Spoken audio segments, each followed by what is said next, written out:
What's up, guys? Welcome to Daily Dose of Reddit. This is your host, Zach, and today's subreddit is r/TalesFromTheCustomer. This story's called, "My payrolling company was firing me because of an automation error, then blames it on young people being too lazy." Gosh, this was frustrating. Sorry for the long intro, but it's kinda necessary for the story. So I work in digital communication and copywriting. Now, there's this guy who I've worked for before, and he wanted to hire me to do some part-time work for his new startup for a couple of months. Since this would be a part-time thing, and he was literally just one guy, we figured it'd be easiest if he hired me via payrolling. For those who don't know, or if this is unknown outside of the Netherlands, payrolling basically means there's an external company who serves as the middleman. I'll formally be under contact with them. I register my hours with them, and they handle things like my salary being paid, sick days, legal stuff, paperwork, etc. It seemed like a good deal. Easier for my boss and works just fine for me. Now, I was already under contract with this payrolling company. I had worked with this new boss via this company before, and at that point, I was under contract with them for a different boss. That different boss and I parted ways on good terms, which means I very briefly had no employer registered at the payrolling company. They then sent me a message asking me whether I wanted to quit or not. If I did want to quit, there was a letter of resignation in the online portal that they wanted me to sign. If I did not want to quit, I had to email them to let them know. At this point, the new boss had already contacted them that he wanted to start a new contract with me, so I sent them a polite email explaining this and that I did not want to quit. I literally did this hours after they sent me the email asking me about this, so I think I was on time. After this, drama. It took them over a month to get anything going at all. I was working for over a month basically for no pay because they weren't getting everything ready. During this time, they sent me emails reminding me I had a document I needed to sign. However, that document was the letter of resignation, and I was not resigning, so I ignored those emails. Then, one day, I get an email basically saying this: "You did not reply to our email like we asked and did not sign the letter of resignation. Since you did not take action like we asked, you are now fired. We will pay out your remaining vacation hours within a few days." So, I'm mad. 1, you are the ones who are taking over a month to put me in the system. 2, I did email you. So genuinely frustrated. I immediately call their customer support. Pissed off as I am, I do try to remain as polite as possible. Not like the customer support people can help it. I get connected to a woman who immediately sounded like such a Karen. I explain the situation to her, and she goes on a long-winded speech about how they do stuff at the company. She says that a bunch of stuff they do, including me being fired like that, is automated. She then goes on to explain that they need to do that. Why? To quote her, "We have a lot of young people under contract, and they very often neglect to respond, so we have no choice but to automatically fire them." Yep, she was trying to shift the blame to young people being lazy instead of acknowledging that they made a mistake. She didn't even acknowledge that they made a mistake, let alone apologize for it. She just shifted the blame to young people being lazy. And if you do that, then you really have me on edge. She then continues to ramble about them having to automate stuff like firing because young people don't do what they're asked and blah blah blah. I was getting frustrated, especially because I already told her I did reply like they asked. I eventually interrupted her and said, "Yes, I'm sorry, but what does this have to do with my situation?" Bad idea. She got very insulted. In a very entitled voice, I get back, "Well, I'm trying to explain it. I'm explaining what we do and you're interrupting me. Do you want me to explain it or not?" I'm biting my tongue at this point, but I want to get this resolved first and foremost, so I force out a sorry and continue to listen. Thankfully, she did then quickly get to the point and basically told me, "Well, you haven't replied to the email we sent you, so everything's fine. I see a new employer too, so everything's okay." I decided to leave it at that and hung up. Afterwards, I immediately informed my boss before he got unexpectedly caught in this too. He was just as furious as me and contacted the representative he had spoken to before. Thankfully, this representative was on our side and forced our case through. through. Things turned out okay in the end, with my boss being registered to me, albeit through a very convoluted setup process. We shoved my hours from the last month into recent dates to get them paid out, and I'm currently waiting for the first payment. Better for it, because if that payrolling company actually terminated my contract and paid out my saved days of vacation, they would have had a big storm coming. Normally, I try to be as nice with customer support as possible, because they can't help it that the rest of the company messes up. But this lady? Good God, how hard is it to acknowledge a mistake has been made, apologize, and get to the point? Apparently, it's exceedingly difficult. Yeah, that's it. It's hard. This story's called Went in to get a screen replaced and now we're getting a new phone. I'd like to start off by saying that this is still ongoing,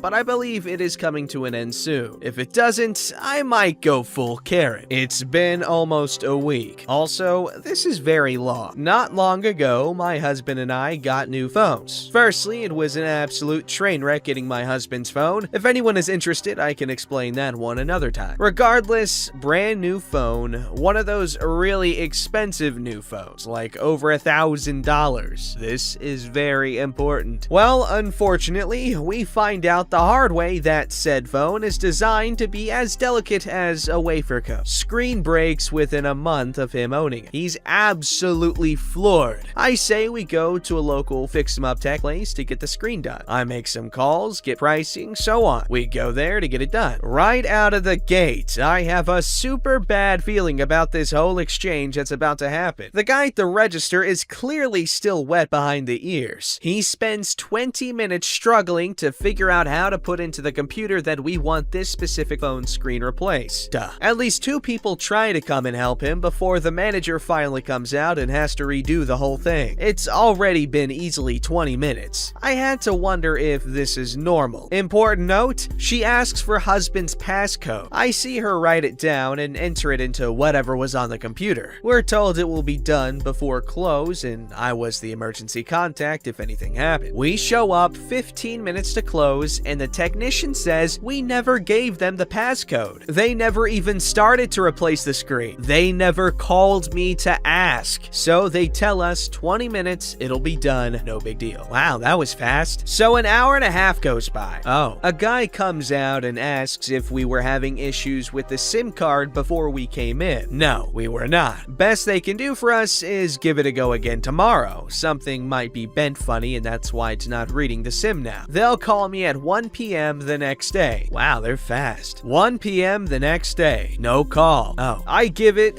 around 30 minutes and call myself. I'm told a technician broke the SIM tray and now they need to go to another store to get said part. That also meant removing all the data, then putting it back in once they were done. This didn't make a lot of sense to me, but what do I know? I'm not a phone person. I ask if this is something that's done by the end of today, maybe tomorrow. No, a week. What the flim flam flapjacks? He asked if we were good. I said, for now. Called husband on his work phone and told him the bad news. He was ticked but ready for it. So I tell him he needs to call them and figure out exactly what's going on. The next day he gives them a call and the situation has devolved. It is no longer the SIM tray just bent out of shape, but the entire motherboard was dead. That means they need to go to the manufacturer to get a new one. Said manufacturer is an absolute monster, as stated previously when he was just trying to buy the dang phone from them. This was not going to end well. We were prepared to hear that it will be a month before we see his phone again. Next day, I have written a script for when I call them. I was ready to beat them down with logic and threaten legal action if it came down to it. I call. I am immediately given a number to the manager. Funky fish sauce! At this point, this was making us crazy. Call the manager and we could hear how scared she was to talk to us. She was frank and honest. The phone was busted. The original technician tried to skip a step in the replacement process and broke the phone to the point it is completely unusable. I'm pretty sure the original people lied to me so they didn't have to reveal how bad the situation was at first. She goes on to explain that they're trying to get the right pieces for the phone to fix it so they don't have to buy a new one because it's new and expensive. Apparently, the owners are now involved involved, and the original technician is terrified he might lose his job. She promises to call me tomorrow with new information from the manufacturer guy about parts. Tomorrow happens, she doesn't call. I call her. She never got in contact with him. Texts me late at night saying she'll talk to him in the morning. She promises she'll call me at noon about whatever the manufacturer guy says tomorrow. Next day noon, no call. I text around 4 p.m. asking what's going on. 7 p.m. rolls around, she says she'll call me. Another hour later, she does. The phone is toast and they have to go through their insurance to buy my husband a new one. Who knows how long that will take or if we even get any of his data back. What an absolute train wreck of an experience. I have never seen so many people working together fail so miserably repeatedly, then try to hide it from us like children. We're never going back there. We're giving them hard 1 stars. Yes, we know upper management and ownership is trying to make us whole, but by God, every single step has just been such a nightmare. If anyone is interested, I can update this post as I learn more. Let's see if we do get a phone for my husband again. Let's see if they make us pay for the screen still. Who knows? Anything could happen at this point. You know what? Honestly, about what I expected, because nothing ever goes smoothly like that. Nothing like that ever does.